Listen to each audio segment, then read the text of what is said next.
بسم اللہ الرحمن الرحیم۔ مفتی محمد دامت برکاتہم کی کتاب حج سنت کے مطابق کیجیے، صفحہ نمبر 56۔ حج کے 5 دن۔ 8 ذی الحج حج کا پہلا دن۔ حج و احرام کی تیاری۔ 8 ذی الحج سے پہلی رات کو حج شروع کرنے اور منا جانے کی تیاری مکمل کر لیجئے۔ سر کے بال سنواریے، مونچھیں کاٹیے، ناخن کاٹیے، زیر ناف اور بغل کے بال صاف کیجئے۔ احرام، نفل، نیت اور تلبیہ۔ 8 ذی الحج کی صبح کو غسل یا وضو کر کے احرام باندھ لیجئے، جس کا طریقہ مردوں اور عورتوں کے لیے عمرہ کے بیان میں گزر چکا۔ افضل یہ ہے کہ احرام باندھ کر مسجد حرام میں جائیں اور تحیۃ المسجد کی نیت سے طواف کریں، اور اگر مکروہ وقت نہ ہو تو مرد حرم شریف میں آ کر سر ڈھک کر 2 رکعت نفل ادا کریں۔ خواتین یہ نفل گھر پر پڑھیں۔ نفل سے فارغ ہو کر اپنا سر کھول دیجئے اور دل سے نیت کیجئے۔ اگر زبان سے کرنا چاہیں تو کوئی حرج نہیں، در ذیل الفاظ میں کر سکتے ہیں: اللہم انی ارید الحج فیسرہ لی وتقبلہ منی۔ ترجمہ: اے اللہ، میں حج کی نیت کرتا ہوں، اس کو میرے لیے آسان فرما دیجئے اور قبول فرمائے۔ اس کے بعد 3 مرتبہ تلبیہ کہیے اور دعا کیجئے۔ اب احرام کی پابندیاں شروع ہو گئی، ان کی تفصیل عمرہ کے بیان میں گزر چکی، ان کا خیال رکھیے۔ منا روانگی۔ احرام بن چکا، اب آپ 4-5 دن کا ضروری سامان ساتھ لیجئے اور منا روانہ ہو جائیے۔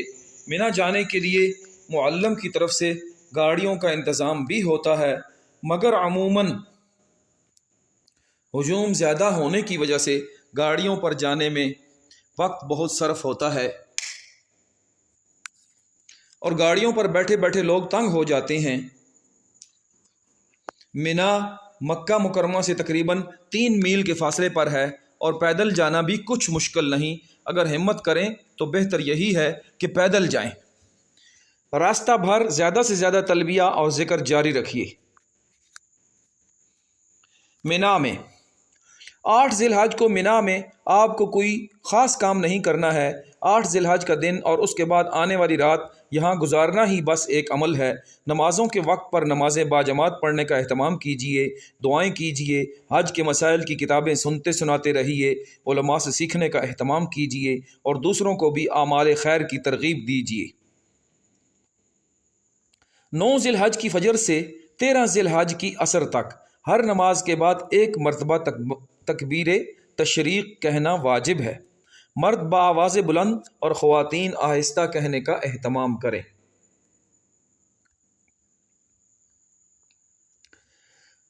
9 ذی الحج حج کا دوسرا دن۔ عرفات روانگی۔ 9 ذی الحج کو طلوع آفتاب کے بعد عرفات روانہ ہو جائیے۔ عرفات منا سے تقریباً 6 میل ہے۔ اللہ تعالیٰ کے بہت سے بندے یہ فیصلہ پیدل طے کرتے ہیں۔ اگر آپ اس کی ہمت کر سکیں تو بہت بہتر، اور اگر ہمت نہ ہو اور یہ اندیشہ ہو کہ تھکان کی وجہ سے ذکر و عبادت میں نشاط اور خوش دلی نہ رہے گی تو بہتر ہے کہ سواری پر جائیں۔ راستہ میں تلبیہ اہتمام سے پڑھتے جائیے۔ عرفات پہنچ کر اگر آپ زوال سے پہلے عرفات پہنچ گئے تو بقدر ضرورت زوال تک آرام کرنے میں کچھ حرج نہیں۔ زوال کے قریب اٹھ کر ممکن ہو تو غسل کیجئے، ورنہ وضو کیجئے۔ وقوف عرفات۔ زوال ہوتے ہی وقوف شروع کر دیجئے اور غروب آفتاب تک جاری رکھیے۔ حدود عرفات کا خاص خیال رکھیے۔ مسجد نمرہ کا کچھ حصہ حدود عرفات میں داخل نہیں۔ ناواقف لوگوں کو بعض اوقات غلط فہمی ہوتی ہے اور وہ اس حصے میں وقوف کرتے ہیں۔ اگر کوئی شروع سے آخر تک اسی حصہ میں رہا تو اس سے حج کا رکن اعظم وقوف عرفہ چھوٹ گیا، اور اگر غروب سے پہلے حدود عرفات سے باہر نکل آیا تو دم لازم ہوگا۔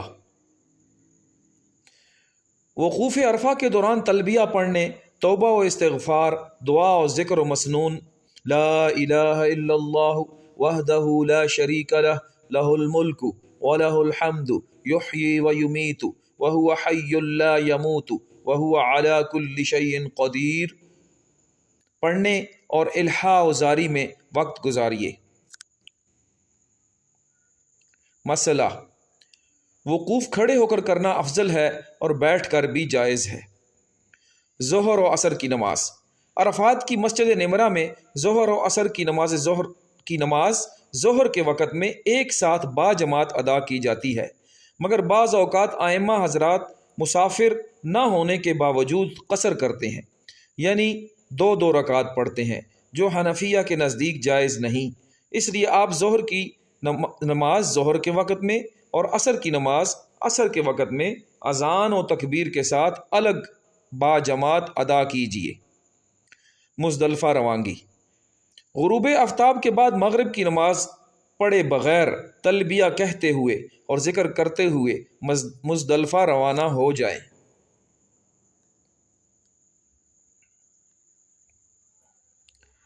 نماز مغرب و عشاء۔ مزدلفہ میں مغرب و عشاء کی نماز ملا کر عشاء کے وقت میں ادا کیجیے۔ دونوں نمازوں کے لیے صرف ایک اذان اور ایک اقامت کہیے۔ پہلے مغرب کے فرض با جماعت ادا کیجیے، پھر تکبیر تشریق اور تلبیہ پڑھیے اور اس کے فوراً بعد عشاء کے فرض ادا کیجیے، پھر مغرب کی 2 سنتیں، پھر عشاء کی 2 سنتیں اور وتر پڑھیے۔ نفل پڑھنے کا اختیار ہے۔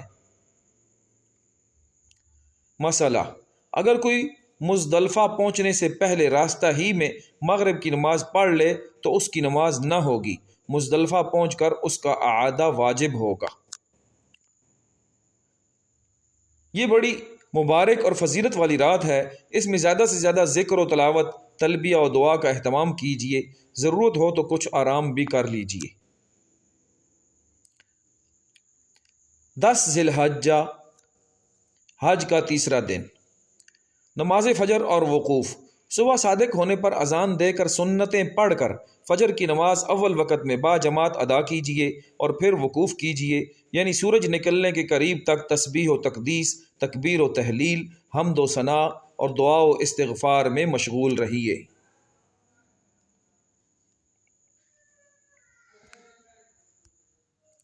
کنکریاں۔ مستحب یہ ہے کہ جمرہ عقبہ کی رمی کے لیے چنے کے برابر 7 کنکریاں یہیں مزدلفہ سے اٹھا لیجیے۔ منا واپسی۔ جب سورج نکلنے کا وقت بالکل قریب آ جائے تو منا روانہ ہو جائیے۔ منا مزدلفہ سے 3 میل ہے۔ صبح کے ٹھنڈے وقت میں یہ راستہ آسانی سے پیدل طے کیا جا سکتا ہے۔ شوق و محبت اور عظمت و ہیبت کی کیفیت کے ساتھ تلبیہ پڑھتے جائیے۔ وادی محسر۔ راستہ میں ایک نشیبی جگہ وادی محسر آئے گی، یہاں ابرہہ کا لشکر ہلاک ہوا تھا۔ یہاں سر جھکائے اللہ کی عظمت و قدرت کا استحضار کرتے ہوئے اور عذاب الہی سے ڈرتے ہوئے تیزی سے نکل جائیے۔ جمرہ عقبہ کی رمی۔ منا پہنچ کر سب سے پہلے جمرہ عقبہ کی رمی کیجیے، یعنی کنکریاں ماریے۔ آج یعنی 10 ذی الحجہ کو صرف ایک ہی جمرہ کی رمی کی جاتی ہے، جو زوال سے پہلے کرنا افضل ہے۔ 7 کنکریاں ہاتھ میں لے کر جائیے اور ستون سے کچھ فاصلے پر کھڑے ہو کر اس طرح ہو جائیے کہ منا آپ کے دائیں جانب اور مکہ مکرمہ آپ کے بائیں جانب ہو۔ دائیں ہاتھ کے انگوٹھے اور شہادت کی انگلی سے پکڑ کر ایک ایک کنکری ستون کے نیچے کے حصے پر مارتے جائیے۔ کنکری کا ستون کے گرد قائم احاطے میں گر جانا کافی ہے، ستون کو لگنا ضروری نہیں ہے۔ کنکری پر بسم اللہ اللہ اکبر کہیے اور یاد ہو تو یہ دعا پڑھیے جو حضرت ابن عمر رضی اللہ عنہما اور بعض دوسرے صحابہ کرام رضی اللہ عنہم سے منقول ہے۔ اللہم اجعلہ حجا مبرورا وذنبا مغفورا۔ تلبیہ جو آپ اب تک برابر پڑھتے رہے ہیں، آج جمرہ عقبہ کی رمی کی ابتدا کرتے ہی اس کا سلسلہ ختم ہو جاتا ہے۔ اب تلبیہ بند کر دیجئے اور دوسرے اذکار سے زبان کو تر رکھیے۔ رمی سے فارغ ہو کر دعا کے لیے نہ ٹھہریے، دعا کیے بغیر اپنے خیمے میں چلے آئیے اور قربانی کی تیاری کیجیے۔ آپ حج تمتع کر رہے ہیں، تمتع یا قران کرنے والے حاجی پر بطور شکر حج کی قربانی واجب ہے۔ عید کی قربانی جو ہر صاحب نصاب مقیم پر واجب ہوتی ہے وہ اس کے علاوہ ہے۔ اگر آپ مقیم ہیں اور صاحب نصاب ہیں تو اس قربانی کا بھی اہتمام کیجیے، خواہ خود کیجیے خواہ اپنے وطن میں کرائیے۔ حج کی اس قربانی کے لیے بھی 3 دن یعنی 10، 11، 12 ذی الحجہ مقرر ہیں۔ 12 ذی الحجہ کے غروب آفتاب تک دن میں رات میں جب چاہیں کریں، گو پہلا دن افضل ہے، مگر پہلے دن ہجوم کی وجہ سے کافی دقت پیش آتی ہے۔ 11 ذی الحجہ کو بآسانی قربانی کی جا سکتی ہے۔ اس قربانی میں بھی اختیار ہے کہ چاہے تو خود منا کے ذبح خانہ میں جا کر اپنی پسند کا جانور خرید کر ذبح کریں، اور چاہیں تو منا یا مکہ میں اپنے کسی معتمد شخص کے ذریعے کروائیں۔ بعض لوگ بینک کے ذریعے قربانی کرواتے ہیں۔ بینک والوں پر یہ اعتماد مشکل ہے کہ وہ حلق سے پہلے قربانی ضرور ذبح کر دیں گے، جبکہ قربانی حلق سے پہلے کرنا واجب ہے۔ اگر ترتیب بدل گئی تو دم لازم ہو جاتا ہے، اس لیے حتی الامکان بینک کے ذریعے قربانی کروانے سے اجتناب کیا جائے۔ اگر بامر مجبوری کروانا ہی پڑے تو حلق سے پہلے اس کا اطمینان کر لیا جائے کہ قربانی کا جانور ذبح ہو گیا ہے۔ حلق یا قصر: اگر آپ نے قربانی خود منا میں کی ہے یا کسی سے کروائی ہے اور قربانی ہونے کا مکمل یقین ہو چکا ہے تو مرد پورے سر کے بال منڈائیں اور یا پورے سر کے بال انگلی کے پورے سے کچھ زیادہ مقدار میں کتروائیں، مگر حلق افضل ہے۔ خواتین پورے سر کے بال مذکور مقدار میں کتروائیں، انگلی کے پورے سے کچھ زیادہ، افضل یہی ہے۔ اور چوتھائی سر کے بال کتروانا واجب ہے، اس لیے چوتھائی سر کے بال اتنی مقدار میں کٹ جانے کا اطمینان کر لیں۔ چوتھائی سے کم کٹے ہوں تو عورت احرام کی پابندیوں سے آزاد نہ ہوگی۔ حلق یا قصر کے بعد بیوی سے ہم بستری کے سوا احرام کی سب پابندیاں ختم ہو جائیں گی۔ طواف زیارت: حلق یا قصر سے فارغ ہو کر غسل کرنا چاہیں تو غسل کر کے وضو کر کے سلے ہوئے کپڑے پہن کر یا احرام کی چادروں ہی میں پورے ذوق و شوق کے ساتھ مکہ روانہ ہو جائیں اور طواف زیارت کیجیے۔ واضح رہے کہ طواف با وضو کرنا واجب ہے۔ اگر کسی نے پورا یا اکثر طواف زیارت بے وضو کر لیا تو دم لازم ہوگا، اور اگر نصف طواف سے کم طواف زیارت بے وضو کر لیا تو ہر چکے یعنی جو وضو کیا کے لیے بقدر صدقۃ الفطر صدقہ لازم ہوگا۔ اگر پورا یا اکثر طواف زیارت حالت جنابت یا حالت حیض میں کر لیا تو بدنہ یعنی ایک اونٹ یا ایک گائے واجب ہو جائے گا، البتہ اگر وضو اور غسل کر کے طواف دوبارہ کر لیا تو سب صورتوں میں دم یا بدنہ ساقط ہو جائے گا۔ طواف زیارت وقوف عرفہ کے بعد دوسرا اہم رکن ہے۔ اس کا وقت 10 ذی الحجہ کی صبح صادق سے شروع ہو جاتا ہے، مگر چونکہ طواف زیارت رمی اور حلق یا قصر کے بعد سنت ہے، اس لیے طواف رمی اور حلق سے فارغ ہونے کے بعد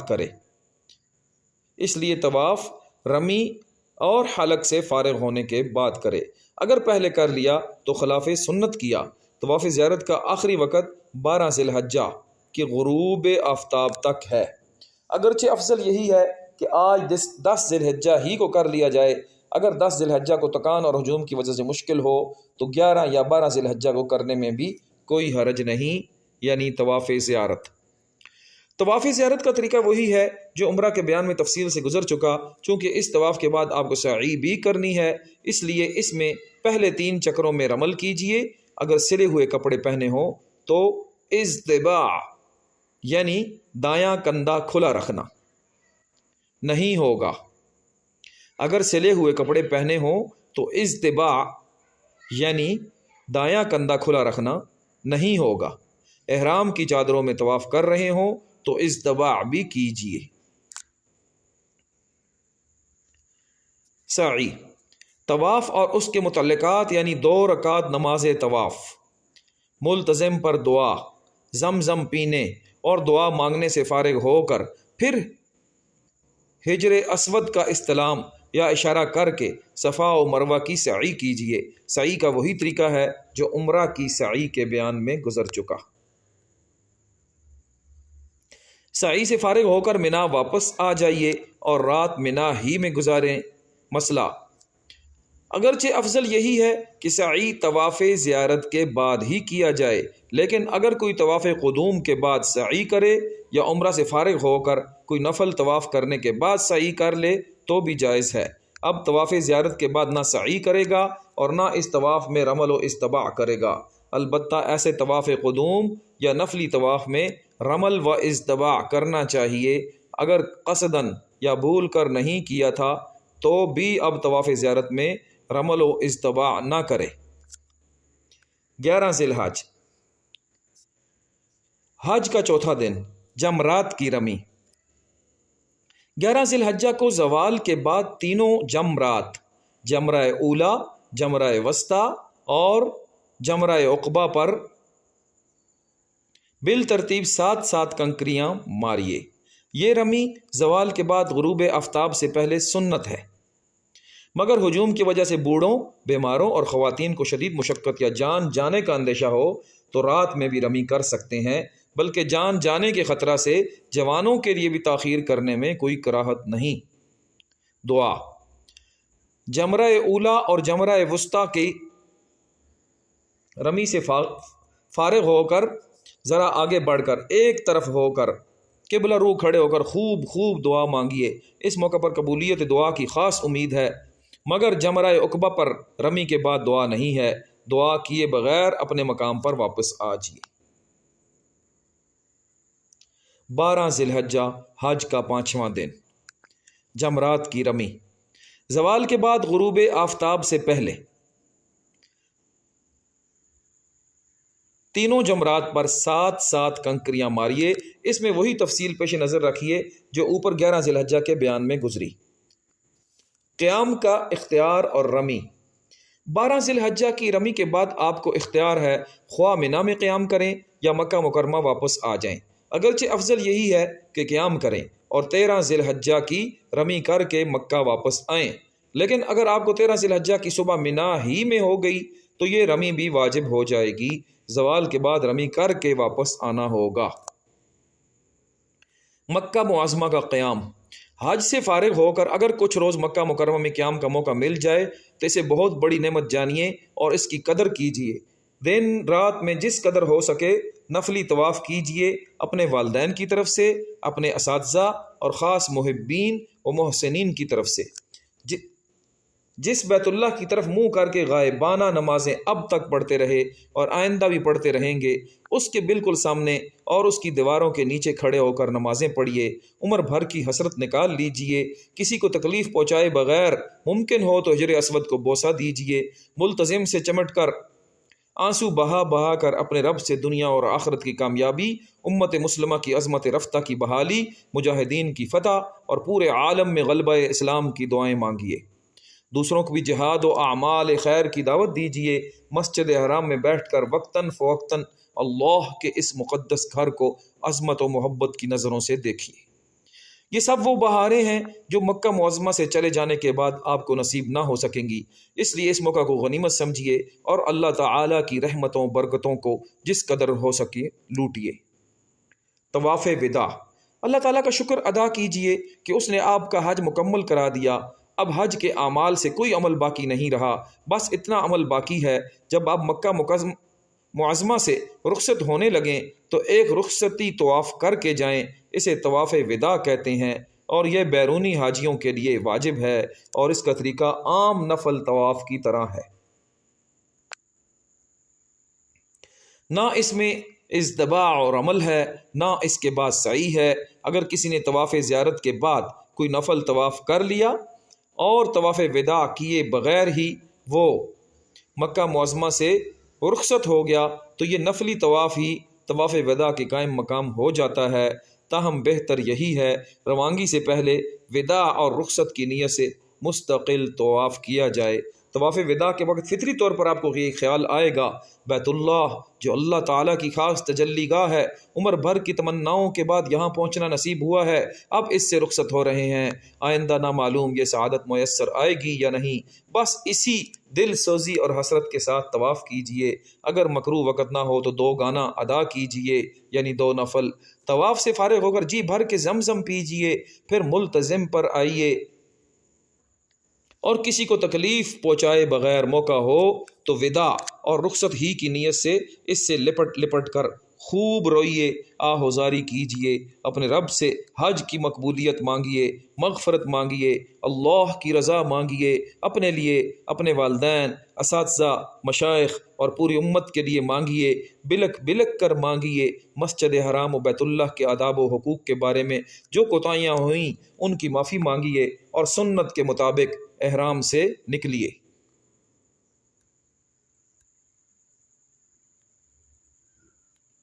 مفتی محمد دامت برکاتہم کی کتاب حج سنت کے مطابق کیجئے، یہ آپ کے سامنے حج کے 5 دنوں کو اس کتاب میں سے پڑھا گیا۔ عمل کی نیت سے اللہ پاک ہم سب کو عمل کرنا نصیب فرمائے، حج مقبول، حج مبرور نصیب فرمائے، جنہوں نے حج کیا ہے ان کو بار بار نصیب فرمائے۔ اور یہ ٹیکسلا میڈیا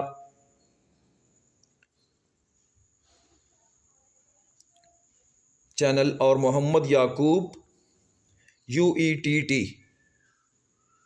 اس چینل کو سبسکرائب کر لیجئے، اور یہ ویڈیو محمد یعقوب UETT چینل پر ہے، ویڈیو کو لائک بھی کیجئے، کمنٹ بھی کیجئے اور سبسکرائب بھی کیجئے۔ جزاک اللہ خیرا۔ السلام علیکم ورحمۃ اللہ۔